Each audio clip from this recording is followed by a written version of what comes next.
કુટુંબના નાતે અહીંયા મારે આવવું પડે એવું છે, નહીં તો મારી તબિયત બહુ સારી નથી. અને ખૂબ તમે જે શાંતિ જાળવીને બેઠા છો, શ્રદ્ધાંજલિમાં ખરેખર મિત્રો આ જ રીતે બેસવું જોઈએ. શ્રદ્ધાંજલિમાં કોઈ દિવસ ખકડાટ ન કરવો, અવાજ ન કરવો. કીધું ને કે દશરથભાઈએ કે એના વિના મારી આંખો છે છતાં આંધળો. આજે આ દીકરાની યાદી એવી આવે છે, બેટા એ દુઃખદની વાતો કરું એટલે કુટુંબની બધું હાથ તૂટી પડે એવું છે. એટલે બહુ ઝાઝું મારે કેવું નથી, પણ એક પ્રસંગ નિમિત્તે આપણે બધા ભેગા મળ્યા છે. તો અમૃતભાઈના દીકરા જે દેવથિયા, એમને આજે 12 દિવસ પૂરા થાય છે. સારી પોસ્ટમાં એવી નોકરી કરતા હતા બંને પતિ પત્ની. પણ ક્યાં જીવનમાં આવું બન્યું છે. આવું બધું જોયા પછી મને નાજીરની ગઝલ યાદ આવે છે. નાજીરે ગઝલમાં ભગવાનને ઠપકો આપ્યો છે.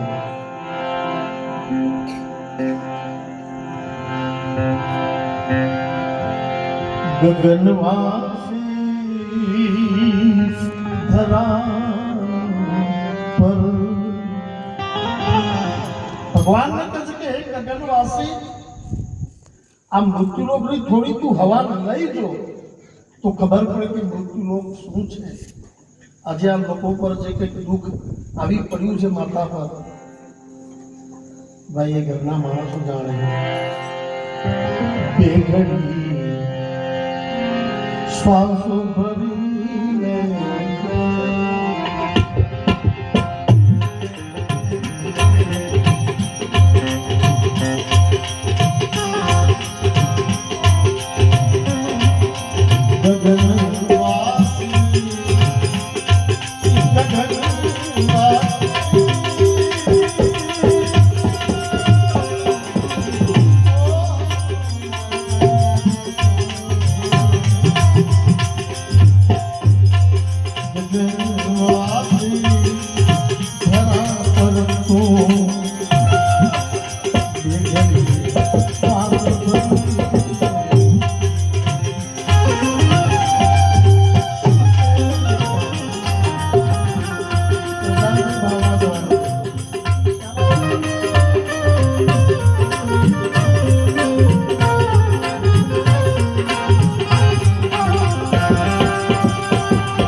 નાજીરની ગઝલ યાદ આવી ગઈ. કુદરતને કહે છે કે હે કુદરત, તું મૃત્યુ લોકમાં આવી થોડી હવા તો જોઈ લે. બધા બહુ ઠપકાઓ માર્યા છે આખી ગઝલમાં. પ્રાજેક દુઃખતમાં સગા સંબંધી નેમી પ્રેમી ભાઈ ભક્તજનો, આ જીવનું કેવું પુણ્ય છે. તમે જુઓ કે આપણી એક મેજની ઠેઠ સુધી શું અમૃતભાઈનો ભાવ, પ્રેમ, તેમના ધર્મપત્નીનો અને દીકરાનો પણ એવો પ્રેમ હશે કે કોઈ જગ્યા ખાલી નથી. અને ગામડેથી તમામ ભજનીકો આવ્યા છે. બધા ભજનીકોને પ્રેમથી સાંભળજો. આપણે બધા જ્યાં બેઠા છો ત્યાં પ્રેમથી ઊંચો હાથ કરીને ચકચકાટ ગુરુ મહારાજની જય બોલો, પછી શ્રદ્ધાંજલિ અર્પું, પછી એકાદ ભજન હું તમને સંભળાવી દઉં. બધા પ્રેમથી બોલે સદગુરુ મહારાજ કી કૃષ્ણ કનૈયા મહાપતે મહાદેવ.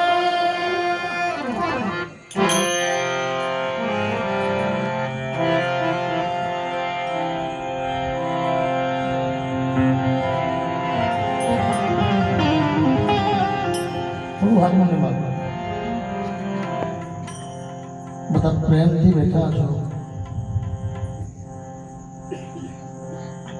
ગરુડ પુરાણમાં લખ્યું છે કે આજે શ્રદ્ધાંજલિ ભાવમાં આપણે બધા ભેગા મળ્યા અને 12મા વિધિ બેટા આવા એક સંતોના સાક્ષીમાં કરજો. પાંડવોના બાપનું જ્યાં 12મું હતું ત્યાં કોઈ સંતો બાકી નહીં. એમાં નીચ જાતનો સુપત બાકી હતો, એને વાસ્તે ગાસ્તે લાવવો પડ્યો હતો. આજે આપણે કંઈક આવી 12મા વિધિ હોય ને તે આપણે સંતોને કોઈ પૂછતા નથી. નહીં, સંતોના મુખ્યથી શ્રદ્ધાંજલિ તમે અપાવો. શ્રદ્ધાંજલિ ભાવ એવો થાય છે કે આ કુટુંબ પર જે દુઃખ આવી પડ્યું છે એકને એ દુઃખને સહન કરવા માટે માલિક શક્તિ આપે એવા ભાવથી આપણે માલિકને પ્રાર્થના કરવાની છે. અને અહીંયા જો લખ્યું છે અશુભ, ઘણા જગ્યા પર ઉત્તર ક્રિયા એવું લખવામાં આવે છે. ઉત્તર ક્રિયાનો અર્થ એવો થાય કે ભાઈ તે જીવનમાં જે કંઈક કર્મો કર્યા છે એનો ઉત્તર દેવાનો દિવસ. મૃત્યુ એટલે શુભ દિવસ. આ તો આપણે અશુભ લખી દીધો, નહીં તો કરેલા કર્મોનો ચુકાદાનો દિવસ છે. એ દિવસે આપણે હિસાબ આપવાનો છે. તો ગરુડ પુરાણમાં લખ્યું છે કે આવા શ્રદ્ધાંજલિ ભાવમાં આપણે બધા ભેગા મળીએ તો ત્યાં પોતપોતાના ગુરુ મહારાજે જે કંઈક મંત્રો આપ્યા હોય એ મનમાં બોલીને ગયેલા જીવાત્માને કૃષ્ણાર્પણ કરીએ. અને કોઈ મનમાં એવું નહીં વિચારવાનું કે મેં ગુરુ નથી કર્યા, મને કોઈ મંત્ર નથી આપ્યો તો હું કયા ભગવાનનું નામ લઈને કૃષ્ણાર્પણ કરીશ. આવી બી કલ્પના ઊભી થાય ને. પણ જે બી ભગવાનનું નામ હડપટે ચડે એ લઈને કૃષ્ણાર્પણ કરી દેવાનું. હું જે બોલાવું એટલે મૌન પાડવું, જે બોલાવું એટલે મૌનને છોડી દેવું. સદગુરુ દેવ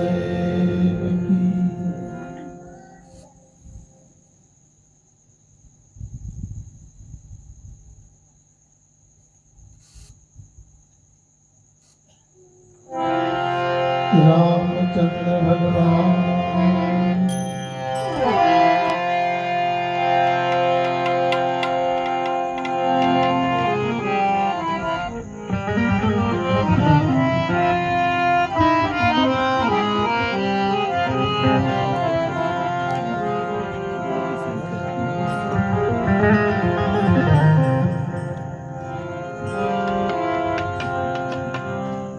गुरु मिला तो सब कुछ मिला और मिला नहीं कोई.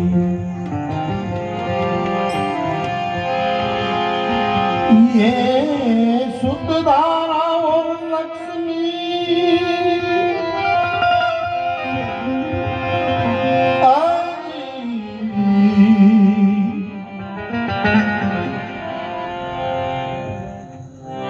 वे तो पापी जन के घर में भी हो.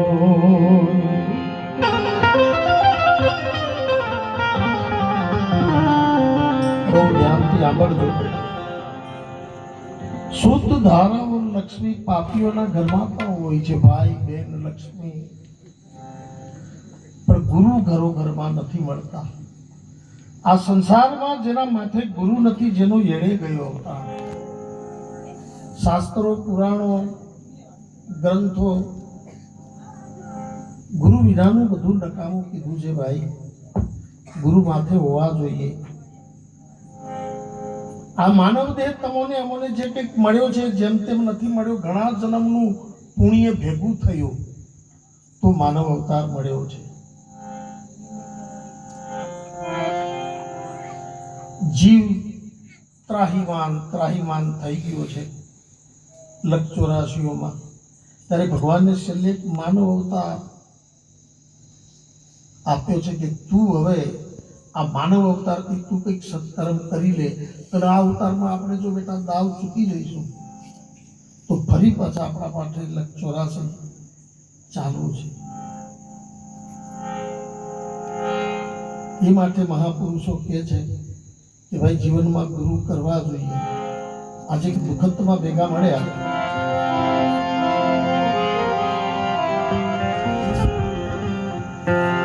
જનાર તો જતા રહ્યા, સદગુણ જેના રહી ગયા. જનાર તો જતા રહ્યા, સદગુણ જેના રહી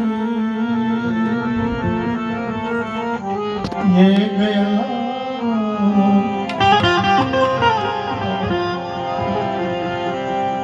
લાખો ધન ખર્ચવા છતાં હવે તો જનાર પાછા નહીં.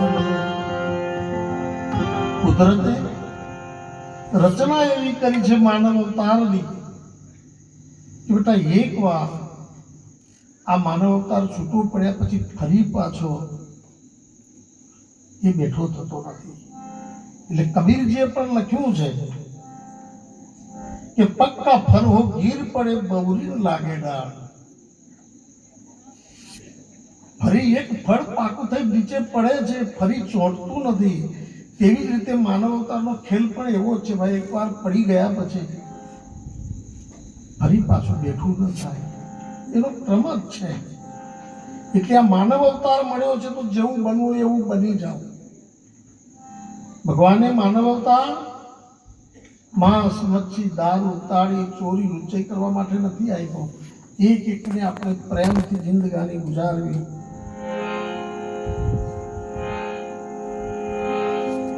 માલિકનું નામ લેવું એ માટે અવતાર માનવનો આપ્યો છે.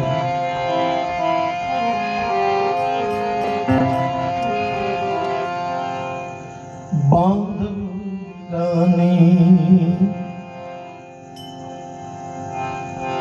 टूट गई जोड़ी, बांधनी लंकाમાં टूट गई जोड़ी मारी, बिखर गई जोड़ी.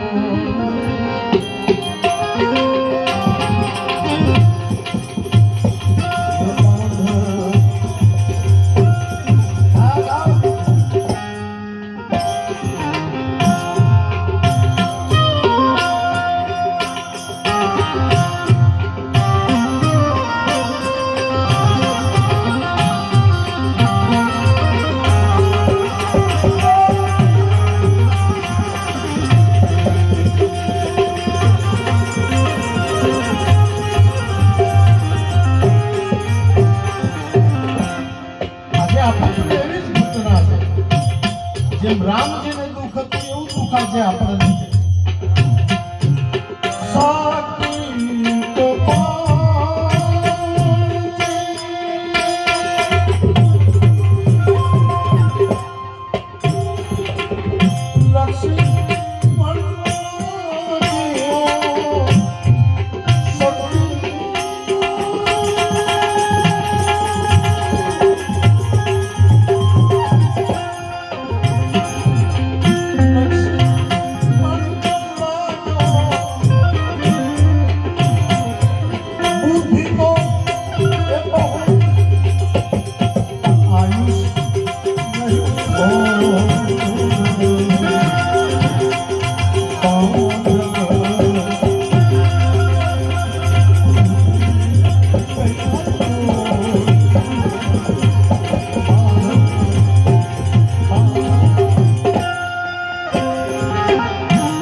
હવે કેવા શબ્દો છે હનુમાનજીને, અને હનુમાનજી પણ કેવો પુરુષ કે ત્રણ લોકનો નાથ જેવી વિનંતી કરે છે, કેવી ભક્તિ કરી, કેવો રામ ત્રણ લોકનો નાથ જેને પ્રાર્થના કરે છે, હે હનુમાનજી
અયોધ્યા બે હાથ જોડીને આવે.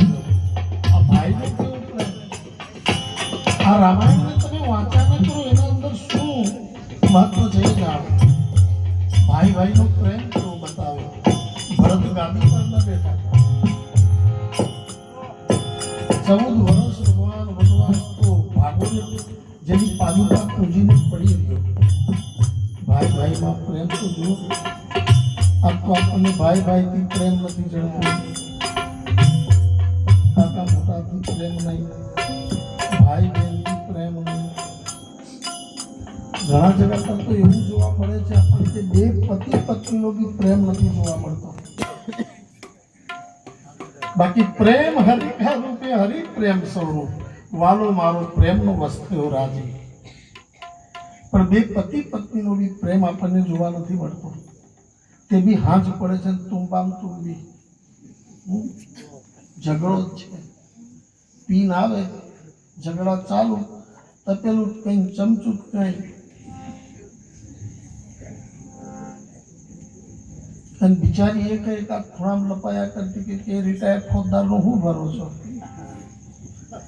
જે બાયોને ધણી સારા મળ્યા છે ને, હાથમાં માળા લઈને જાપત જપતી હોય રામ રામ રામ, પણ જેને કમઝાત મળે જેને પૂછવા જાઓ પલ પલ મા બાપને યાદ કરે છે, ઓય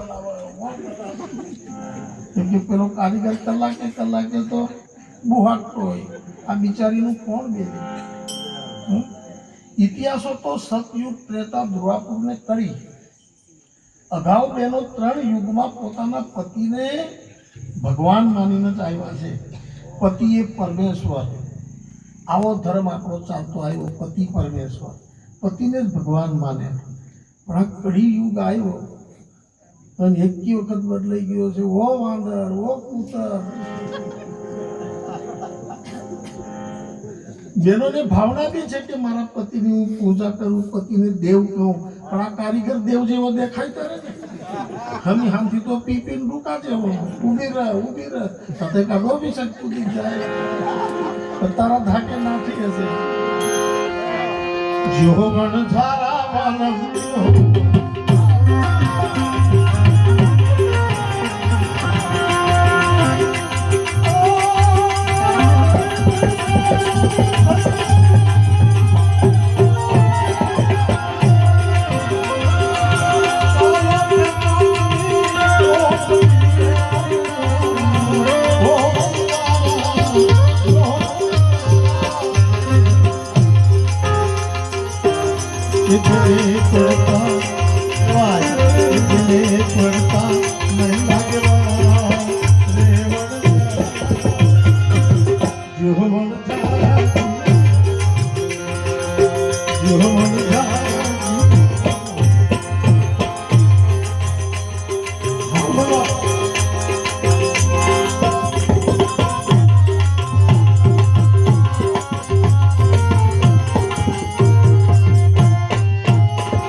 સોનું જાણી તારો સંગ કર્યો, પણ તું મારા કર્મમાં નીકળ્યું કથીર.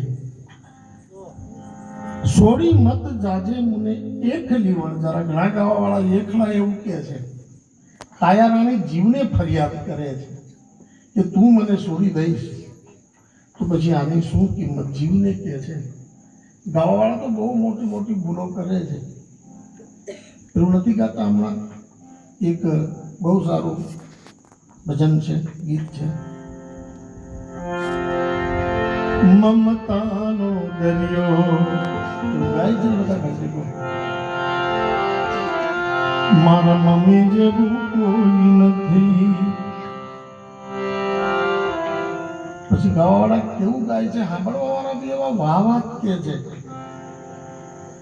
પછી આ ગાવાવાળા એવું કે છે કે પપ્પા મારા સૌથી ન્યારા, એવું કે છે. હવે આમાં તમે કેમ કરી નક્કી કરી નાખો?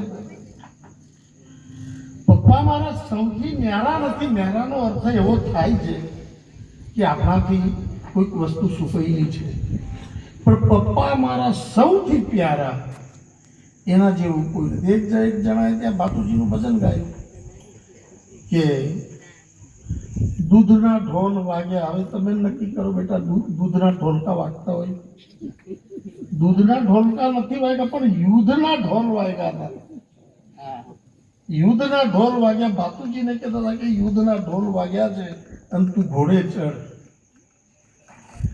ઊંધું ઊંધું ગાય છે, છતાં સાંભળવા વાળા બી બિચારા વાહ વાહ કહે છે. નહીં શબ્દની બધી બહુ મારામારી છે. હમણાં એક જણાએ ભજન ગાયું કે તું રંગાઈ જાને રંગમાં, સીતારામ તણા સંગમાં. પછી એમાં એક બીજી લીટી ખરી આવે છે, હા, પ્રભુ પડ્યો છે ક્યાં રસ્તામાં. પ્રભુ પડ્યો છે ક્યાં રસ્તામાં. આ લીટી આવું કહેવા માંગે છે. સૌ જન કહેતા કે ભગવાન તો સંતોના સંગમાં જ છે, સંતોનો સંગ કરો તો ભગવાન વસ્તુ શું છે ખબર પડી જશે. આપણે ભગવાન ભગવાન રામ રામ કહીશું એનાથી કોઈ ઉદ્ધાર નથી. હનુમાન હનુમાન કહીશું કોઈ ઉદ્ધાર નથી. બાલ દાઢી વધારીશું કોઈ ઉદ્ધાર નથી. એનાથી શું થાય? ઓળખવાથી થશે. રામ રામ જપ્યાથી નથી ફાયદો, એટલો રામ નામને જાણ્યાથી ફાયદો છે. એવું નથી કે માળા પહેરી એટલે ભક્તિ. ભક્તિ તમે કોને કહો છો? ભગવા વસ્ત્રોને, બાલ દાઢીને, કે વહેલા ઉઠી દીવાબત્તી કરીએ એને? નહીં. ભક્તિનો મહિમા ગુરુ સમજાવે છે. એ કોઈ દેવ દેવીઓની તાકાત નથી, એ ગુરુની તાકાત છે. ભક્તિનો મહિમા સમજાવો. પ્રભુ પડ્યો છે ક્યાં રસ્તામાં.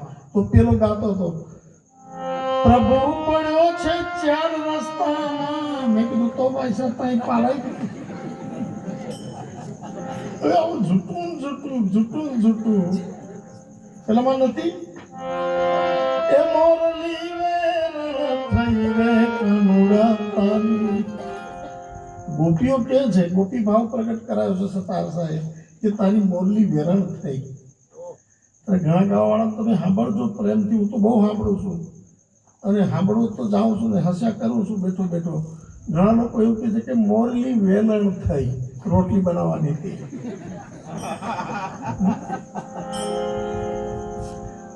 બેટા સંતોના સત્સંગ વગર ઉદ્ધાર નથી. ગઈકાલે એક સત્સંગમાં અમારે થોડો 8-10 જણા ભેગા થયા, તો એમાં એવો પ્રશ્ન નીકળ્યો કે આ 2 હાથ છે એમાં પવિત્ર કયો?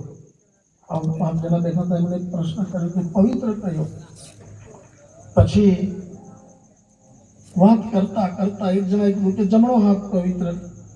મેં સાંભળ્યા કરું. પછી મેં એવું કીધું એમને 5 જણાને કે જમણો જ પવિત્ર છે. એ તો તે કોઈ પ્રસાદવાળો વેચવો હોય તો આપણે જમણા હાથે લઈએ, પણ જમણો હાથ હોય ના છૂટો હોય તો ડાબે બી લેવું પડે. અને તમે જમણો કેમ પવિત્ર નક્કી કર્યો છે? તો મારે એમ કેવું છે કે જમણો જ પવિત્ર હોય તો બેનો રોટલી બનાવે છે તે વખત જમણા હાથે ના ઘૂંટ્યા કરે, એમાં ડાબાની હું કામ જરૂર પડી? એવું પવિત્ર બંને છે. અજ્ઞાન છે બેટા, જ્યો વણ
એ મારા ઘરને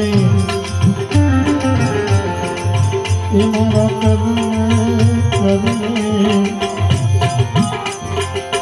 ઘરને નીકળે કથી એ પગરે જાના મારા કર્મમાં બગ નીકળ્યો. હંસનો મોતી ચરે છે, બગલો પાપ કર્મ કરે છે, એટલે સંતોએ આનું વર્ણન કર્યું છે.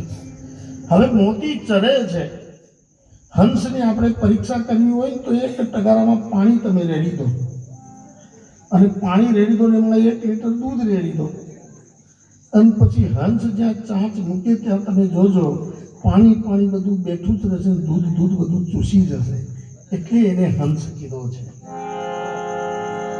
આ માનવ અવતાર મળ્યો છે આપણને બેટા હંસ સમાન જ છે. અને એવી રીતે પરમાત્માની ભક્તિ કરી લો. મારા પાસે તો સમય નથી, સમયની વાત આવી એટલે તો ફક્ત આટલી જ વાત કરીને હું પૂર્ણાવતી આપું છું. ભગવાન રામ લંકામાં પહોંચ્યા, રાવણ સાથે યુદ્ધ થયું. બહુ વાત જાણવા જેવી. રાવણને બાણ લાગ્યું, મેદાનમાં પડી ગયા છે ટૂંકમાં. અને પછી જીવ નીકળવાની તૈયારી છે. એ ટાણે ભગવાન રામે લક્ષ્મણને કીધું, લક્ષ્મણ, રાવણ જેવો કોઈ જ્ઞાની જપી તપી ધ્યાની મેં જોયો નથી. છેલ્લે છેલ્લે એના પાસે તું જ્ઞાન જાણી લે. લક્ષ્મણે કીધું કે પ્રભુ, આ પાપી પાસે મને મોકલો છો? 6 મહિના જેના આગળ ઝઘડો કર્યો, એ જ્ઞાની? લક્ષ્મણ, તું હજુ એને ઓળખતો નથી, તું જા. લક્ષ્મણ ગયા છે અને માથા બહુ ગોરીઓને માગવાની રીત, બોલવાની રીત, ચાલવાની રીત, ખભા પર ધાર્યું હોય ને અને કોઈને રસ્તો પૂછે, કોઈ ના બતાડે, ખબર છે કે હવે ગુવાહાટી પાડશે. તો આને હું કહ્યું કે માથામાં ઉભો રહ્યો ને કહે છે કે હે રાવણ, રાવણ, તારા પાસે જ્ઞાન છે તે મને આપી દે. આટલી બધી દાદાગીરી હતી. રાવણે બેટા આંખો બી ન ખોલીને બોલ્યો બી નહીં. લક્ષ્મણ રીસમાં ભગવાન રામ પાસે આવ્યો. રામને કીધું કે મેં કીધું તું પ્રભુ કે આ પાપી શું જ્ઞાન આપે, સતત તમે મને મોકલ્યો, એ કાંઈ બોલ્યો નથી. ત્યારે ભગવાન રામે પક્ષને ખેંચ્યો, ભાઈનો. લક્ષ્મણ, તને કાંઈક તો માગતા ન આવડ્યું હોય અને કાંઈક તો તને બોલતા ન આવડ્યું હોય. આટલું કહી દીધું ભગવાન રામે. ચાલ તું, રાવણ શું નથી બોલતો, બેટા વાતને બહુ હૃદયમાં ઉતારજો. ત્યાં ગયા અને એ તો માથામાં ઊભો હતો. ભગવાને કીધું કે આ બાજુ આવતો રે, પગ હામો ઊભો રહી ગયો. લક્ષ્મણે કીધું કે હવે હાથ જોડે અને હવે બોલ કે હે રાજા લંકેશપતિ, આપના પાસે જે કંઈક જ્ઞાન છે તે દયા કરીને આ લક્ષ્મણને આપો. આટલું બોલ, શું નથી આપતો? આટલું બોલ્યા એટલે રાવણે આંખો ખોલીને હસ્યા. લક્ષ્મણ, હવે મારે તને સદબોધ દેવાનો સમય નથી. જીવ નીકળવાની તૈયારી છે. ભગવાન રામનું બાણ વાગ્યું છે અને એ સમય પર તું આ ચર્ચા મને પૂછે છે. પણ તને એક સદબોધ આપું છું, સમજી જાતો ઠીક. જે સમય પર જે કરવું તે તું કરી લેજે, સમયને સાધી લેજે. આટલો જ મંત્ર આપ્યો. મારા પાસે સમય નથી, તારા પાસે સમય છે. મારે તો ખોડિયામાંથી જીવ નીકળવાની તૈયારી છે. તેમ બેટા આપણા પાસે સમય છે, તમે કાંઈક કરી લેજો. નહીં તો આ તો અઘરું છે. એક કઠણ ચોટ છે કાળની, એ મરણ મોટેરો માર, મરણ મોટેરો માર. કંઈક રાજાને કંઈક રાજા, એ છોડવાના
ये साथ पुण्य ने पाप साथ पुण्य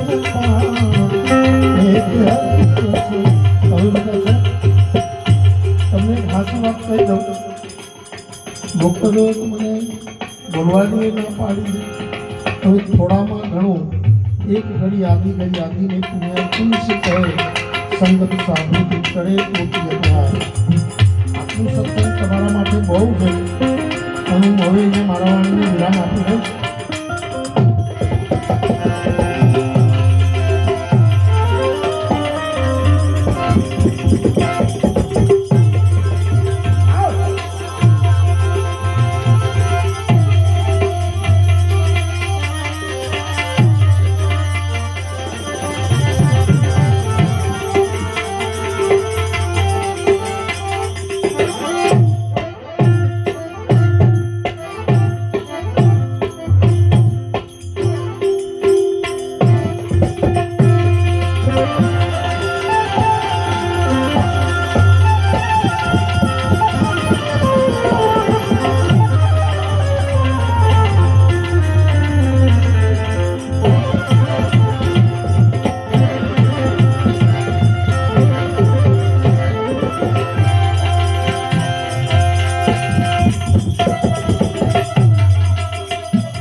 बिना विचार सकल जग भूल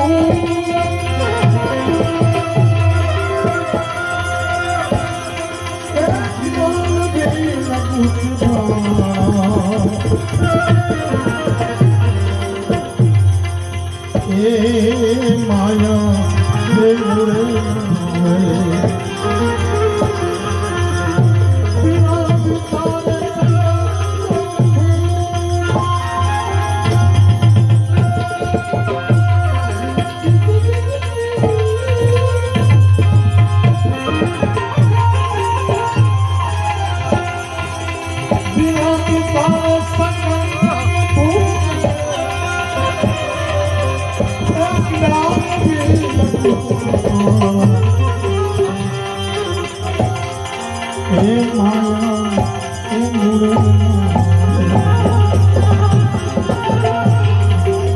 माया माया तमे सिद्ध साध पुकारो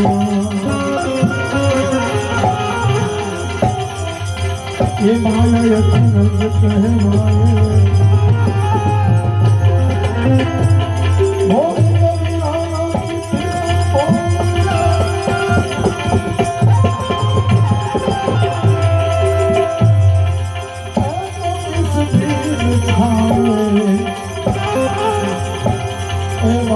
માયા હે મારી માયા